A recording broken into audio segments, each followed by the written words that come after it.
हरे राम राम राम हरे हरे, हरे कृष्ण कृष्ण कृष्ण हरे हरे।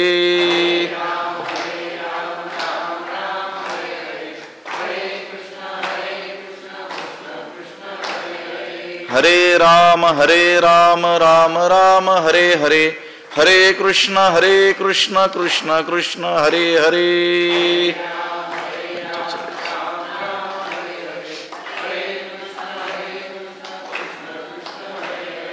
पुंडलीक वरदा हरी विठ्ठल श्री ज्ञानदेव तुकाराम, पंढरीनाथ भगवान की जय। माऊली ज्ञानेश्वर महाराज की जय। जगद्गुरु तुकाराम महाराज की जय। अन्नात् भवन्ति भूतानि पर्जन्यादन्न संभवः, यज्ञात् भवति पर्जन्यो यज्ञः कर्म समुद्भवः।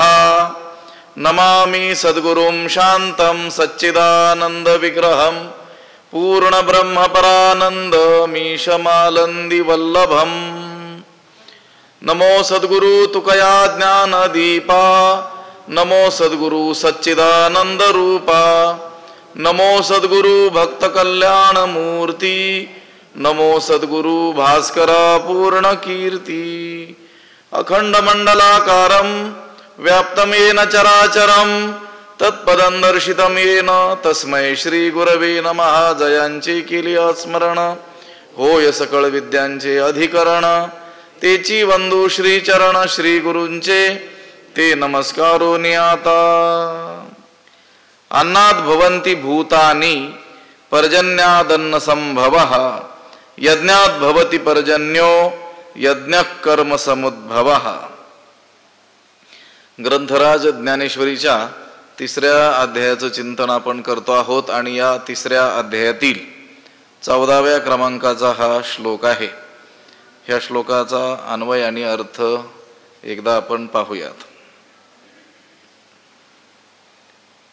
अन्नात् भूतानि भवन्ति पर्जन्यात् अन्न संभवः, यज्ञात् पर्जन्यः भवति यज्ञः कर्म समुद्भवः। त्याचा अर्थ असा होतो, अन्नात् भूतानि भवन्ति, अन्नापासून भूते उत्पन्न होतात, म्हणजे अन्नापासून प्राण्यांची शरीर उत्पन्न होतात। पर्जन्यात अन्न संभवः, पर्जन्यापासून अन्नाची उत्पत्ती होते। यज्ञात पर्जन्यः भवति, यज्ञापासून पर्जन्य होतो, म्हणजे यज्ञापासून पाऊस होतो। आणि यज्ञ हा कर्म समुद्भवः, आणि यज्ञ कर्मापासून उत्पन्न होतो, म्हणजे वेदविहित कर्मापासून यज्ञाची उत्पत्ती होते। अन्नात् भवन्ति भूतानि, अन्नापासून प्राणी उत्पन्न होतात, याचा अर्थ अन्नापासून प्राण्यांची शरीर उत्पन्न होत असतात। खाल्लेल्या अन्नाचा रस होतो, रस, रक्त, मांस, मेद, मज्जा, अस्थि आणि शुक्र, किंवा स्त्री शरीरामध्ये असेल तर शोणी, हे अशा क्रमानं त्या अन्नाचा काय होतो, परिणाम होतो। आणि त्या शुक्र शोणितापासून पुढे प्राणी मात्र उत्पन्न होतात। या अर्थाला धरूनच अन्नात् भवन्ति भूतानि असं म्हटलेलं आहे। अन्नापासून प्राण्यांची शरीर उत्पन्न होतात। पर्जन्यात अन्न संभवः, आणि ते जे अन्न आहे ते पर्जन्यापासून उत्पन्न होतं। पर्जन्यापासून अन्नाची काय होते, उत्पत्ती होते। पाऊस पडतो आणि त्या पावसामुळेच या सृष्टीवर अन्नधान्य पिकतं। त्या अन्नाची उत्पत्ती पर्जन्यापासून होते। म्हटले पर्जन्य कशापासून होतो, तो यज्ञात पर्जन्यः भवति, यज्ञापासून पाऊस होतो, पाऊस पडतो, पाऊस उत्पन्न होतो।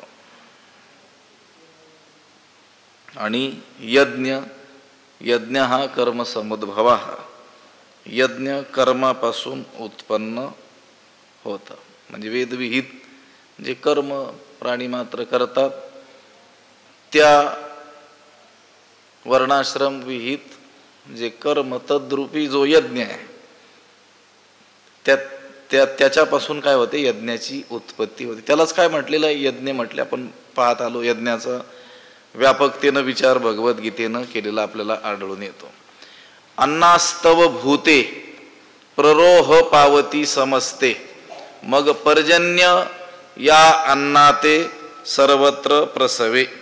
अन्नास्तव समस्ते भूते प्ररोह पावती, मग पर्जन्य या अन्नाते सर्वत्र प्रसवे.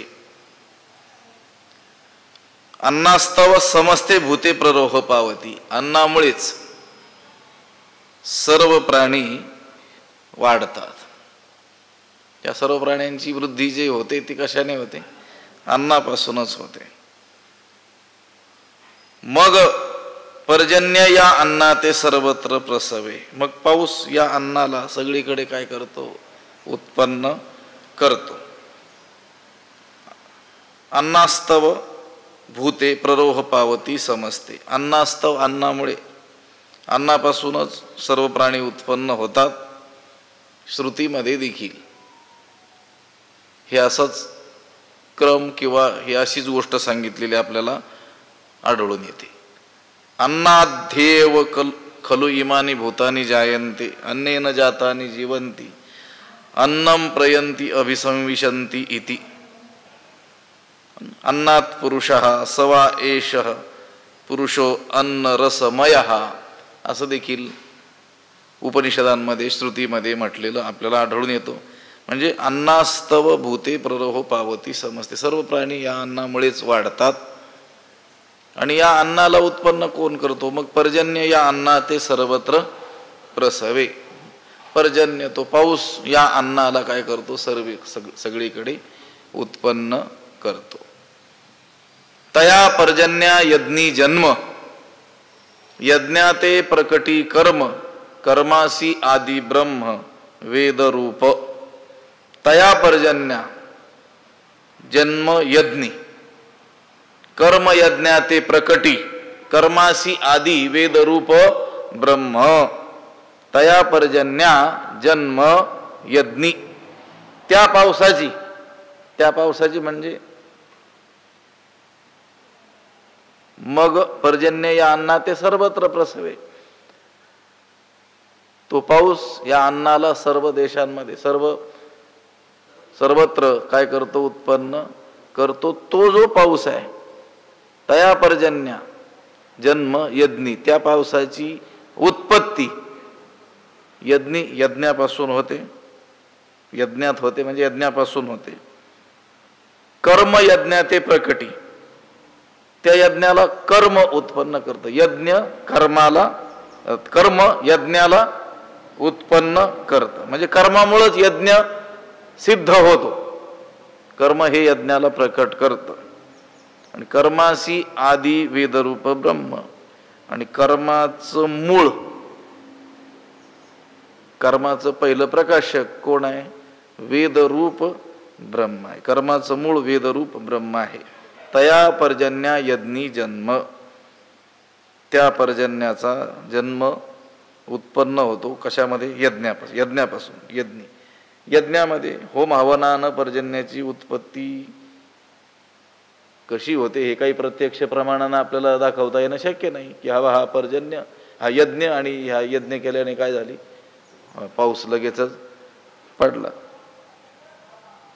तसं तर अनेक लोक आहेत की ज्यांनी हे प्रत्यक्ष पाहिलेलं आहे की महापुरुषांनी काय केलं, यज्ञ केला, आणि त्या यज्ञाच्या समाप्तीच्या वेळेस काय झाला, पाऊस पडला. तसं आता आपल्याला लगेच प्रात्यक्षिक दाखवता येणं शक्य नाही. पण अजूनही ज्यावेळेस प्रचंड दुष्काळाची परिस्थिती निर्माण होते आणि कोणी महापुरुषाने तशा रीतीचा जर यज्ञ केला तर पाऊस पडतो असा काय आहे अनुभव आहे. पर्जन्येष्टी याग याला म्हणतात. पर्जन्याच्या इच्छेनं केलेला याग, शास्त्रामध्ये तो याग कसा करावा या संबंधी जे सांगितलेलं आहे त्या सगळ्या नियमांचं पालन करून जर तो याग केला तर अजूनही पाऊस पडतो. त्या पावसाची उत्पत्ती यज्ञात होते. तया पर्जन्या यज्ञी जन्म. यज्ञाते प्रकटी कर्म. कर्म यज्ञाते प्रकटी. प्रकटी म्हणजे अस्तित्वात आणतं, जन्म देतं, उत्पन्न करतं. शास्त्रीय जे कर्म आहे ते कर्म केल्या वाचून यज्ञ सिद्ध होत नाही. ही गोष्ट काय आहे उघड अशी आहे. आता यज्ञ या शब्दानं केवळ होम हवन एवढंच घ्यायचं नाही. होम हवनात्मक तो तर यज्ञ आहेच आहे, पण नित्य नैमित्तिक अशा सर्व वर्णाश्रम विहित जे कर्म आहे त्या कर्माचा अंतर्भाव कशात करायचा यज्ञ शब्दातच करायचा. म्हणजे तो यज्ञच नाही असंही नाही, तोही यज्ञच होम हवनात्मक, पण केवळ तोच यज्ञ आहे असं नाही, तोही यज्ञ. केवळ मग आता वर्णाश्रम विहित कर्म सांगितलंय त्याला यज्ञ म्हटलंय म्हणून मग जो काही तो होम हवनात्मक यज्ञ आहे त्याला यज्ञ म्हणायचं नाही असं नाही, तोही यज्ञ, तो प्रतिकात्मक यज्ञ आहे. आपण काल्याचं कीर्तन करतो की नाही, दहीहंडी बांधतो, त्याच्यामध्ये काय लाह्या दही एकत्र करतो, तो काला प्रतिकात्मक आहे. पण काला शब्दाचा तेवढाच अर्थ आहे दही आणि लाह्या एवढाच नाही आहे. काला शब्दाचा सरळ अर्थ काय एकत्रीकरण, एक जीव होणं, संमिश्र होणं, अभिन्न होणं, एकरूप होणं, हा अर्थ आहे की नाही.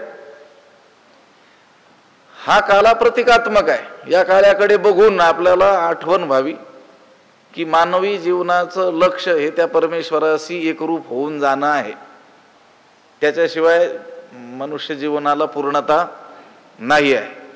जसं त्या लाह्या आहेत आणि दही आहेत, हे दोन वेगळे पदार्थ आहेत. लाह्या पाहिल्या तर त्या कशा आहेत, शुष्क आहेत, कोरड्या आहेत, वृक्ष आहेत ना. आणि ते दही पाहिलं तर ते मधुर आहे, रसरूप आहे, स्निग्ध आहे. आता त्या लाह्यांना आपला कोरडेपणा, शुष्कता हे त्यागून जर रसरूप व्हायचं असेल, स्निग्धता आपल्या अंगी यावी वाटत असेल तर काय करायचं त्यांनी, त्या दह्याशी संगत करायची, दह्याची संगत करायची. त्या काय होऊन जातात, एकरूप होतात, दहीरूप होऊन जातात. आता भिन्नतेनं उरत नाही. तुका म्हणे काला कोठे अभेद देखील, हा भेदात्मक काला हे मानवी मनावर सतत बिंबवण्याकरिता हा प्रतिकात्मक काला आहे. तसं मनुष्याचं जीवन आणि त्याला वर्णाश्रम विहित जे कर्म आहे, नित्य नैमित्तिक जे काही कर्म असेल तेच काय आहे यज्ञ आहे. पण हे त्याच्यावर बिंबवण्याकरिता तोही काय आहे प्रतिकात्मक यज्ञ आहे. कोणता, होम हवन स्वरूपाचा. तर यज्ञ म्हणजे तो होम हवनात्मक तोही यज्ञ. आणि मुख्यतः वर्णाश्रम विहित जे कर्म, नित्य नैमित्तिक जे कर्म, त्यालाच काय म्हटलेलं आहे यज्ञ असं म्हटलेलं आहे. त्या कर्मापासून यज्ञ सिद्ध होतो. कर्म यज्ञाला उत्पन्न करतं. आणि कर्माला कोण उत्पन्न करतं तर कर्माशी आधी वेदरूप ब्रह्म. कर्माचं मूळ वेदरूप काय आहे, ब्रह्म आहे. ब्रह्म वेदाला देखील काय म्हटलेलं आहे, ब्रह्म म्हटलेलं आहे. ब्रह्म शब्दाचं इथं ब्रह्मसंज्ञक जे चैतन्य सर्वव्यापक ते नाही तर वेद असा आहे.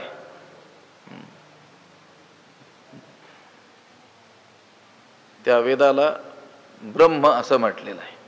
कारण ते काय परब्रह्माचं प्रकाशक आहे.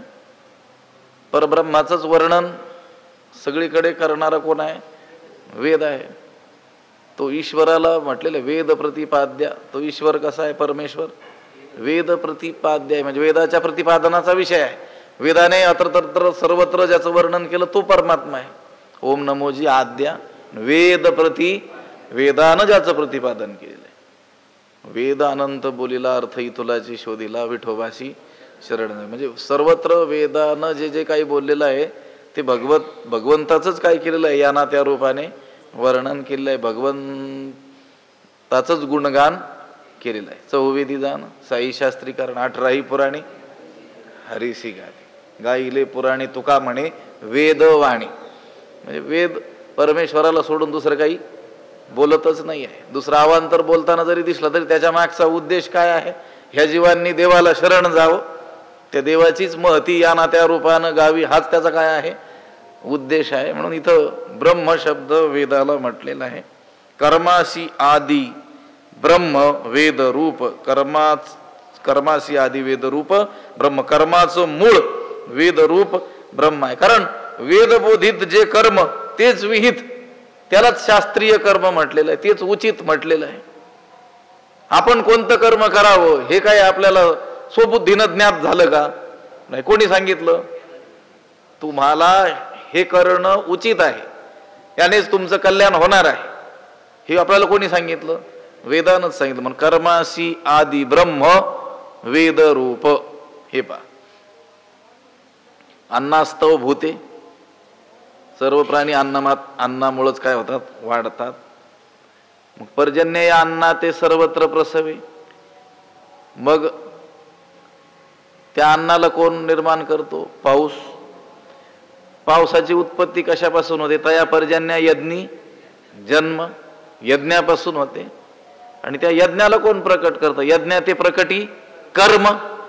म्हटले त्या कर्माला कोण प्रकाशक आहे? कर्माचं पहिलं प्रकाशक कोण आहे? कर्मासी आदि ब्रह्म वेदरूप.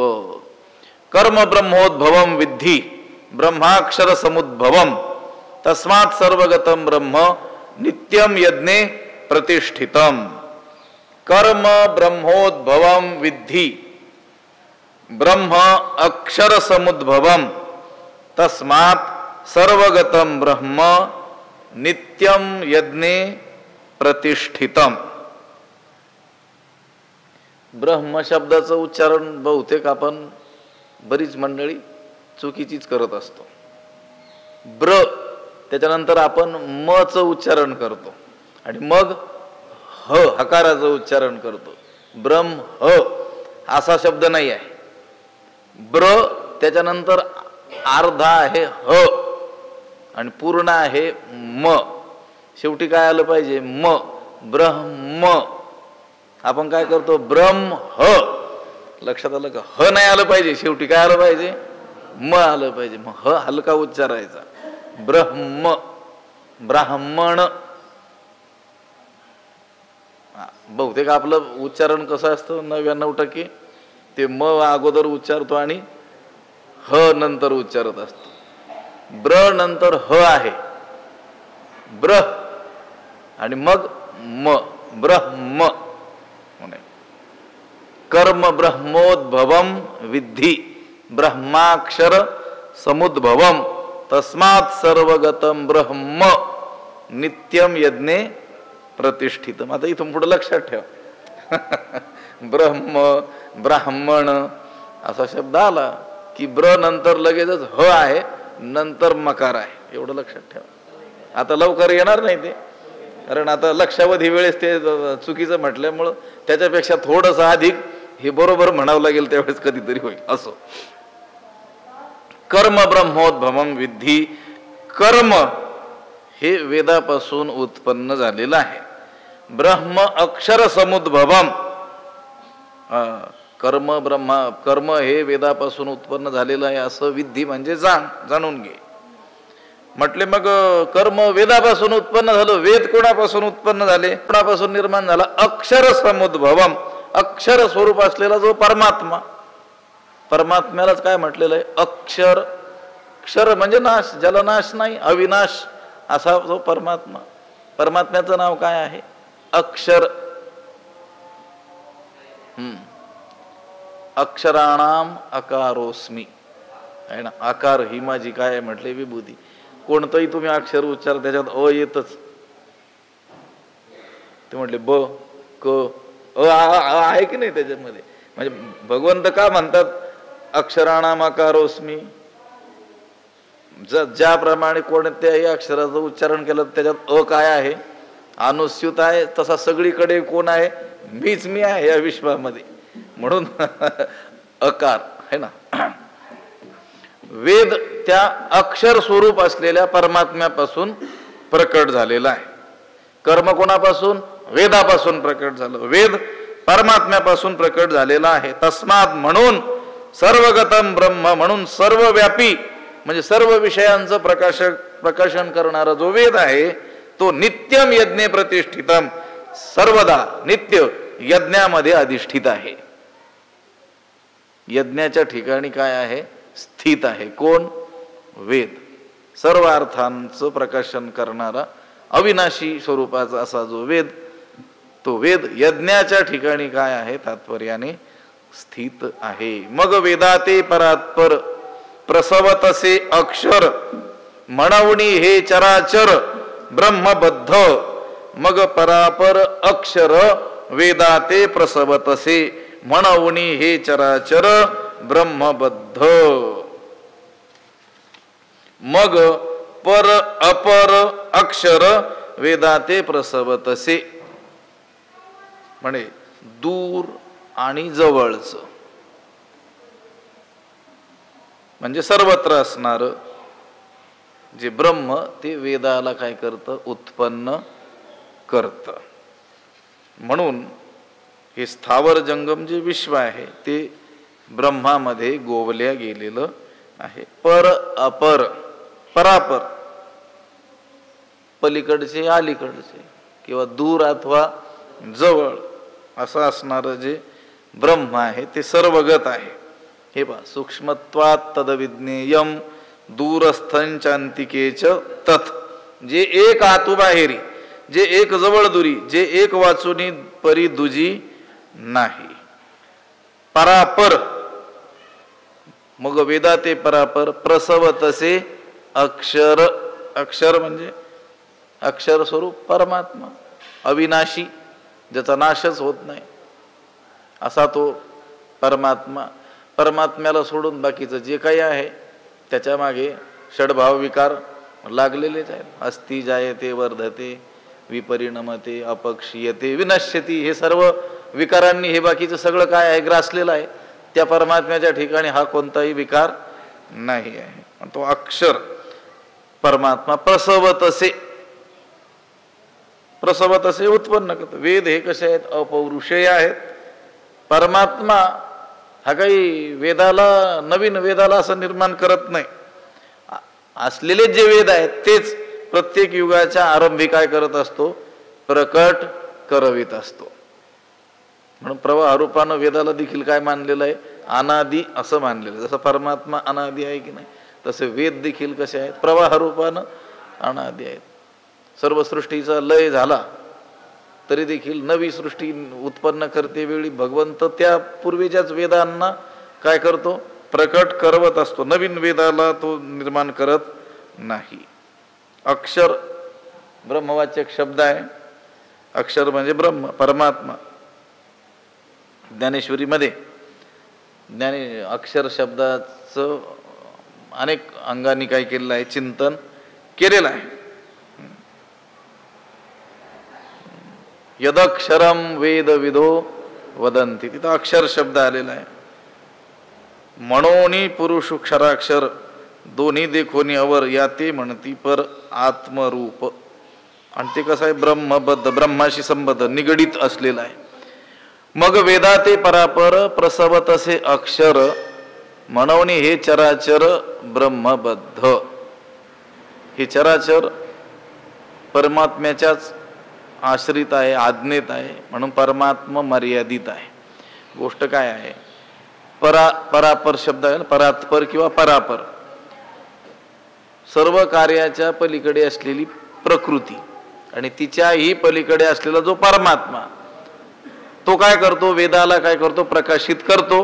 म्हणून हे चराचरात्मक कार्यस्वरूप जगत त्या कारणरूप असलेल्या परमात्म्याशी काय आहे? संबंधित आहे, ब्रह्मबद्ध आहे.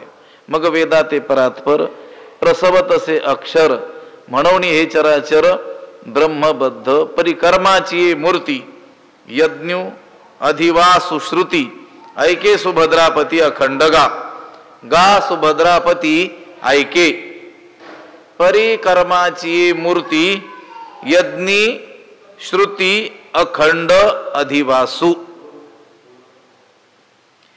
गा सुभद्रापती, हे अर्जुना, सुभद्रेचा पती असलेला अर्जुन, हे अर्जुना ऐके, ऐक, परिकर्माची मूर्ती, परंतु कर्माची मूर्ती असलेल्या यज्ञामध्ये श्रुती अखंड अधिवासु, वेदाचं निरंतर वास्तव्य आहे. कर्माचं मूर्त स्वरूप जो काय आहे यज्ञ, त्या यज्ञामध्ये वेद, सर्व वेद तात्पर्य रूपानं अखंड राहतात. परिकर्माची मूर्ती यज्ञी अधिवासु श्रुती, अधिवास म्हणजे वास्तव्य, यज्ञी अधिवासु श्रुती असं सांगण्यातून यज्ञाचं महत्व भगवंताला सांगायचं आहे. जन्यजनक भाव जर मानला आपण, तर त्या जन्यजनक भावानं वेद जरी काय आहे आजोबा वाटत असला, वेद, वेदापासून कर्म आणि कर्मापासून यज्ञ, अगोदर वेद, वेदापासून कर्म आणि कर्मापासून यज्ञ, त्यामुळं आपल्याला तो त्या यज्ञाचा कोण वाटत असला, आजोबा वाटत, अशी जरी परंपरा असली तरी त्या वेदाचा अधिवास वास्तव्य कुठे आहे, अखंड यज्ञाला आहे. म्हणून यज्ञालाच काय आहे प्राधान्य या ठिकाणी देण्यात आलेलं आहे. परिकर्माची मूर्ती यज्ञी अधिवास श्रुती ऐके सुभद्रापती अखंड गा. यातून तात्पर्य काय सांगायचंय तर वर्णाश्रम विहित जे काही कर्म आहे तद्रूपी जो यज्ञ आहे तोच सगळ्यात अधिक काय आहे महत्वाचा आहे. आणि त्या यज्ञानच आपले सर्व मनोरथ सिद्धीला जाणार आहेत किंवा आपलं आत्यंतिक जे कल्याण आहे त्या कल्याणाचा मार्ग देखील प्रशस्त कशाने होणार आहे, त्या यज्ञानच होणार आहे. यातून प्राधान्य कशाला दिले गेलं, यज्ञाला. यज्ञाला म्हणजे आपलं जे कर्म आहे, वर्णाश्रम विहित कर्म आहे, ते प्राण्यांनी म्हणजे मनुष्य मात्राने अवश्य करावं, यासाठी त्या यज्ञाचं महत्व या ठिकाणी सांगितलेलं. यज्ञी अधिवासु श्रुती, अखंडपणे सर्व वेद त्या यज्ञामध्ये राहतात. म्हणजे आपण आपलं वर्ण आश्रम उचित कर्म केलं तर त्या कर्मानंच आपलं सर्व काय होणार आहे, कल्याण होणार आहे, हे त्यांना सांगायचे. अशी ही काय आहे परंपरा आहे. भगवंत म्हणतात ही परंपरा संक्षेपानं थोडक्यात मी काय केले आहे तुला सांगितलेले आहे. हे जे स्वधर्म रूप जे चक्र आहे हे ईश्वरानंच काय केलेलं आहे, चालू केलेलं आहे. आणि या चक्राला अनुसरून वागलं पाहिजे, त्याच्यात आपण काय झालं पाहिजे, सामील झालं पाहिजे. आता ह्या दोन श्लोक मिळून ते काय केलेलं एक चक्र सांगितलेलं आहे. अन्नात भवन्ति भूतानि पर्जन्याद अन्न संभवाः यज्ञात भवति पर्जन्यो यज्ञ कर्म समुद्भवाः कर्म ब्रह्मोद्भवम विद्धि ब्रह्माक्षर समुद्भवम तस्मात् सर्वगतम ब्रह्म नित्यम यज्ञे प्रतिष्ठितम. आता जर कोणता मग जाईल ना, पहिल्या वेळेस अवघडच जाणार, असं आहे. मला अजूनही अवघड जातोय. त्यातून तात्पर्य काय समजून घ्यायचं, जे चक्र, आता पुढचा श्लोक येईल ना, एवं प्रवर्तितम चक्रम, हे चक्र प्रवर्तित केलं भगवंतानं, आरंभून दिलेलं आहे. आपण त्याच्यात जो आपलं स्थान कोणतं आहे आणि तिथं आपण काय करणं उचित आहे की ज्यानं या चक्रामध्ये आपण काय होऊ सामील राहू, ते आपलं आपण पाहायचंय. सामूहिक खेळ असतात की नाही. आता समजा कुस्ती हा खेळाचा जो प्रकार आहे तो वैयक्तिक आहे. दोन मल्ल येऊन एकमेकाशी भिडतात, त्यावेळेस त्या खेळाची जबाबदारी त्या एकट्यावरच असते. पण ज्यावेळेस कबड्डी सारखा खेळ खेळला जातो, खो खो सारखा खेळ खेळला जातो किंवा ते फुटबॉल सारखा खेळ खेळला जातो, हा सामुदायिक क्रीडा प्रकार आहे, त्याच्यामध्ये जबाबदारी कोणावर असते, प्रत्येकावर असते. आता क्रिकेट सारखा जरी खेळ आहे त्याच्यातही जबाबदारी प्रत्येकावर आहे, प्रत्येकावर ती वेगवेगळी जबाबदारी आहे. आणि त्यानं ती जबाबदारी चांगल्या रीतीने काय करायची असते, पालन करायची असते. त्यावेळेस त्यांची ती टीम जी आहे, तो संघ जो आहे तो काय होत असतो, विजयाच्या जवळ जात असतो. त्याच्यातील एखाद्या माणसाने जरी आपलं कर्तव्य जे आहे ते करण्यात दिरंगाई केली, कमकुवतपणा दाखवला, तर सगळ्या ह्याच्यामध्ये काय निर्माण होते, बाधा निर्माण होते. कीर्तन आहे, कीर्तन हा जो भक्तीचा प्रकार आहे हा देखील कसा आहे, सामूहिकच आहे ना. एक व्याख्यान करणारा वक्ता मध्यभागी उभा आहे, मृदंगाचार्य आहेत, गायक आहेत, टाळकरी आहेत, श्रोत्यांसह या सगळ्यांना मिळून कीर्तनाशी काय दिली आपण, संज्ञा दिली. तिथं प्रत्येकाची जबाबदारी आहे, ती पालन जर केली नाही तर त्याच्यामध्ये बाधा निर्माण झाल्याशिवाय राहणार नाही. त्या मृदंगाचार्यानं हलगर्जीपणा केला, कोणी गायकानं केला, कोणी आळस केला, किंवा श्रोत्यांनी देखील जे अवधानपूर्वक लक्षपूर्वक चित्त एकाग्रतापूर्वक ऐकायचंय ते सोडून दिलं तरी देखील ते कीर्तन होणार नाही. हे लक्षात आलं का? आता हे जे चक्र सांगितलेलं आहे, सृष्टी चक्र, अन्नापासून प्राण्यांची शरीर निर्माण होतात म्हटले. मग अन्न, ते म्हटले अन्न पर्जन्यापासून निर्माण होतं. पाऊस पडेल तर अन्न पिकेल, अन्न पिकेल तर प्राणी मात्रांची शरीर निर्माण होतील. मग पाऊस महत्वाचा. म्हटले पाऊस कशापासून, यज्ञात भवती पर्जन्य, यज्ञापासून निर्माण होतो. म्हटले यज्ञ कशापासून, यज्ञ कर्म समुद्भवा, म्हणजे कर्मापासून, वेदविहित कर्मापासून यज्ञाची काय होते, उत्पत्ती होते. म्हटले ते वेदविहित कर्म कोणी प्रकाशित केलं, कर्म ब्रह्मोद्भवम विद्धी. कर्म हे त्या वेदानं काय केलेलं आहे, प्रकाशित केलेलं आहे, उत्पन्न केलेलं आहे. कर्म हे वेदापासून उत्पन्न झालं. म्हटले मग वेद, ते वेद ब्रह्माक्षर समुद्भवम, त्या अक्षर स्वरूप असलेल्या परमात्म्यापासून ब्रह्म, ब्रह्म म्हणजे इथं वेद, इथल्या ब्रह्माक्षर समुद्भवम शब्दातल्या ब्रह्म शब्दाचा अर्थ वेद. तो वेद कशापासून, परमात्म्यापासून. ब्रह्माक्षर समुद्भवम, तस्मात म्हणून सर्वगतम ब्रह्म, सर्वगत असलेलं ब्रह्म म्हणजे वेद. बरं, नित्यम यज्ञे प्रतिष्ठितम, नित्यानं अखंडपणे कुठे प्रतिष्ठित आहे, यज्ञात. म्हणजे सगळ्यात अधिक महत्व कशाला आलं, यज्ञाला. यज्ञ म्हणजे काय, स्वकर्म, स्ववर्णाश्रम विहित कर्म. मग आपण आपलं कर्म उचित रीतीनं केलं, लक्षात आलं का? ज्यानं त्यानं समजा पर्जन्य पडला तर अन्न उत्पन्न होईल, अन्न उत्पन्न झालं तर प्रजा निर्माण होईल ना, म्हणजे शरीर निर्माण होतील. बर, तो पाऊस यज्ञापासून निर्माण होईल, यज्ञ कर्म समुद्भवा, त्या कर्मापासून काय होतो, यज्ञ निर्माण होत. कोण्याही रीतीने कसाही विचार केला तर आपल्यावर काय जबाबदारी पडलेली आहे, विहित कर्म करण्याची. आणि हा सृष्टीचा क्रम सांगितलाय. एक जर कुटुंब घेतलं आणि त्या कुटुंबातील 10-5 जी मंडळी आहेत त्यांच्यावर त्या कामाची जबाबदारी दिलेली असते. प्रत्येकानं आपलं आपलं काम योग्य रीतीनं केलं तर ते कुटुंब सुव्यवस्थितपणे संचलन होतं त्या कुटुंबाचं. त्याच्यातील एखाद दुसऱ्यानं त्याला दिलेली जबाबदारी पाळण्याचं टाळलं तरी देखील काय होते, ती साखळी विस्खळीत होऊन जाते. दुसरे माणसं आपलं कर्म योग्य करत असताना पण एखाद्यानं त्याला दिलेलं जबाबदारी ती जर पालन केली नाही तर त्यांनी पालन करून देखील त्या अडचणीत येतात की नाही. आता वाहतुकीचे नियम असतात, रस्त्यानं आपण वाहतूक करतो, गाडी चालवतो. 99 लोकांनी नियमांचं काय केलं, पालन केलं, आणि एखाद्यानं मूर्खपणानं उल्लंघन केलं, तो त्याच्या जीविताची हानी करून घेतोच, त्याच्या जीविताचा नाश करून घेतो. पण नियमानं चालणाऱ्या अनेकांना देखील काय करतो, तो अडचणीत आणतो की नाही. मग तसं हे जे सृष्टी चक्र आहे याच्यामध्ये ज्याच्यावर जी काही जबाबदारी दिलेली आहे ती जर जो तो पालन करील तर मग सृष्टी चक्रामध्ये बाधा निर्माण होत नाही.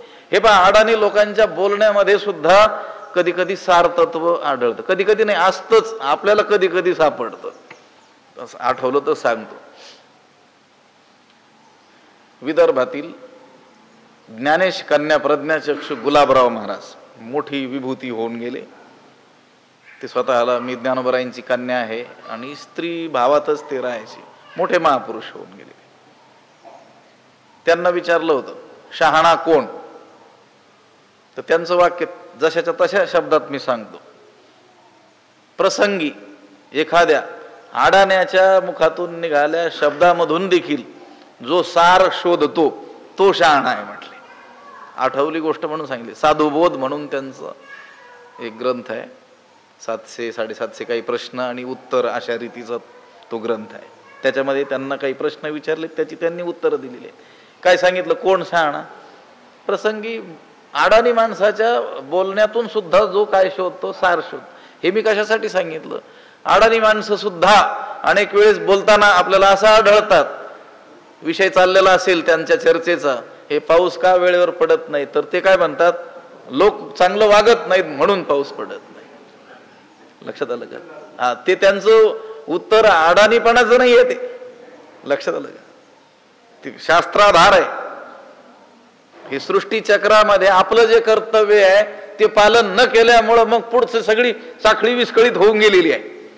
सांगतात की नाही लोक, वेळेवर पाऊस का पडत नाही, सृष्टीत असे उत्पात का घडतात, हे रोगराई इत्यादी का पसरतात, ही संकट का येतात मानवाच्या जीवनात. मग लोक म्हणतात माणसांनी खरं बोलायचं सोडून दिलं, आपली कर्म काय केली, सोडून दिली, आपला स्वधर्म पालन करण्याचं काय केलं, सोडून दिलं. जो परधर्म म्हणून सांगितलेला आहे त्याचा काय करू लागले, पालन करू लागले. आपल्या आपल्या वर्णाला विहित उचित जे कर्म म्हणून शास्त्रानं सांगितलेलं आहे त्याचं जर पालन केलं तर काही अडचणच येत नाही. जसं वर्णसंकर पहिल्या अध्यायात आपण बघून आलो की नाही, याच्या माध्यमातून तो सांगितलेला आहे, कोणत्या ह्या स्त्री पुरुष संबंध, विवाह इत्यादिकांच्या. पण त्याची खूप मोठी व्यापकता आहे. व्यवसाय संकर मोठी गोष्ट आहे, ती चिंतनीय विषय आहे तो. आता इथं काय आपण त्या विषयाचं प्रतिपादन किंवा त्या चातुर्वर्ण्य जी भगवंतानंच निर्माण केलेलं आहे त्याचं समर्थन करायला किंवा त्याचं विश्लेषण करायला आत्ता बसलेलो नाही आहोत. पण ते कसं आहे, भगवंतानं निर्माण केलेली ती काय आहे, ती एक घटना आहे आणि त्या रीतीनं जर चालेल तरच मानवी जीवन काय होईल, स्वस्थ राहील. नाहीतरी तुम्हाला कोणत्याही ठिकाणी त्या वर्गवारी केल्याशिवाय पर्यायच राहत नाही. एखादी कंपनी जरी सुव्यवस्थित चालवायची असेल तर एक महाबुद्धिवान मनुष्य जो असतो त्याला त्याचा जो प्रमुख असतो तो असावा लागतो. बुद्धिवान मनुष्य असतो तो तेवढ्या हजारो लोकांचं नियंत्रण करू शकतो. बरं, त्या कंपनीचं संरक्षण करायचं असेल तर कोणी धष्टपुष्ट आणि धाडसी माणसं असावी लागणार बंदूक घेऊन. बरं, तिथं व्यवहार पाहायला अकाउंटंट ते लोक असावे लागणार. बरं, प्रत्यक्ष याच्यावर ग्राउंड लेवलला काम करायची जे कामं असतील ती करणारी माणसं असावी लागणार. आले की नाही 4 वर्ग? तुम्ही शास्त्रानं सांगितलेलं चातुर्वर्ण्य स्वीकारलं नाही हरकत नाही, 9 चातुर्वर्ण्य तुम्हाला निर्माण केल्याशिवाय सृष्टीत चालत नाही. आता हा मोठा विषय आहे, स्वतंत्र तसा विषय असेल तर त्याच्यावर चर्चा करता येते. मग भगवंतानं जो काही क्रम सांगितलेला आहे त्यामध्येच आपण आपलं स्थान ओळखून आपल्यावर आलेली जबाबदारी तिचं जर यथोचित पालन केलं तरच त्या चक्रामध्ये आपण काय होतो, सहभागी होतो. नाहीतर मग आपण तर आपला नाश करतोच, पण सृष्टीचा देखील काय करतो, एक प्रकारे नाशच करत असतो. म्हणून त्या चक्रामध्ये सामील न होणारे जे लोक आहेत त्यांच्याबद्दल पुढे सांगितलेलं आहे. एवं प्रवर्तितम चक्रम नानुवर्तयति हयः अघायुरिंद्रिया रामो मोघम पार्थ सजीवती. त्याचा विचार उद्या करणार आहोत, पण श्लोकाचा अर्थ सांगून जातो. हे पार्थ, एवं प्रवर्तितम चक्रम इह यः न अनुवर्तयति सह अघायुः इंद्रियारामः मोघम जीवती. हे अर्जुना, एवं प्रवर्तितम चक्रम, ह्याप्रमाणे आता हे 2 श्लोकात जे वर्णन केलेलं आहे, ईश्वरानं प्रवृत्त केलेलं हे जे सृष्टीचं चक्र आहे, स्वधर्मरूप हे जे चक्र आहे, या लोकी जो तो हे चक्र चालवत नाही, म्हणजे या स्वधर्मरूप चक्राला अनुसरून जो वागत नाही तो कसा आहे, तो केवळ काय आहे म्हटले, अघायुः, पापी आहे. पापमय जीवन असलेला तो आहे. अघ म्हणजे पाप, आयुः पापमय ज्याचं आयुष्य आहे, पापमय जीवन जगणारा तो आहे. पुन्हा इंद्रियाराम, इंद्रियांच्या ठिकाणीच रममान होणारा तो आहे. आणि तो या लोकात जो जगतो ना, मोघम समोघम जीवती. मोघम शब्द व्यर्थ या अर्थी संस्कृत भाषेत आहे आणि जसाचा तसा शब्द त्याच अर्थाला घेऊन मराठीत सुद्धा आलेला आहे. मोघम शब्दाचा मराठीत आपण उपयोग मोघम नाही करत, व्यर्थ या अर्थाला धरूनच करतो. संस्कृतमध्ये मोघम म्हणजे व्यर्थ. भगवंत म्हणतात असा तो मनुष्य, त्याचं जगणं या लोकी कसं आहे, मोघम आहे. आपण म्हणतो की नाही हा मनुष्य काय आहे, मोघम आहे म्हणतात. त्याचं बोलणं देखील काय आहे, मोघम आहे, व्यर्थ जगणं आहे त्याचं. कोणाचं? जो या स्वधर्मरूप चक्राला अनुसरून वागत नाही त्याचं. एवं प्रवर्तितम चक्रम नानुवर्तयति हयः अघायुरिंद्रिय रामो मोघम पार्थ सजीवती. पुंडलीक वरदा हरिविठ्ठल श्री ज्ञानदेव तुकाराम पंढरीनाथ भगवान की जय. माऊली ज्ञानेश्वर महाराज की. विठ्ठल विठ्ठल विठ्ठल विठ्ठल विठ्ठल. पुंडलीक वरदा हरिविठ्ठल ज्ञानदेव तुकाराम पंढरीनाथ भगवान की जय. माऊली ज्ञानेश्वर महाराज की. आता विश्वात्मके देवे येणे वाग्यज्ञे तोषावे, तोषोनी मद द्यावे पसाय दान हे. जे खळांची व्यंकटी सांडो तया सत्कर्मी रती वाढो. भूता परस्परे पडो मैत्र जीवांचे, दुरितांचे तिमिर जावो. विश्व स्वधर्म सूर्ये पाहो, जो जे वांछील तो ते लाहो. प्राणीजात वर्षत सकळ मंगळी, ईश्वर निष्ठांची मांदियाळी. अनवरत भूमंडळी भेटतो या भूता, चला कल्पतरूंचे आरव. बोलते जे अर्णव पियुषांचे, चंद्रमे जे अलांछन. मार्तंड जे तापहीन, ते सर्वाही सदा सज्जन. सोयरे होतू किंबहुना सर्व सुखी, पूर्ण होवणी तिही लोकी. भजिजो आदि पुरुखी अखंडित, आणि ग्रंथोपजीविये. विशेषी लोकी इये, दृष्टादृष्ट विजय होवावेजी. एथ म्हणे श्री विश्वेश्वरावो, हा होईल दान पसावो. येणे वरे ज्ञान देवो सुखिया झाला, येणे वरे ज्ञान देवो सुखिया झाला.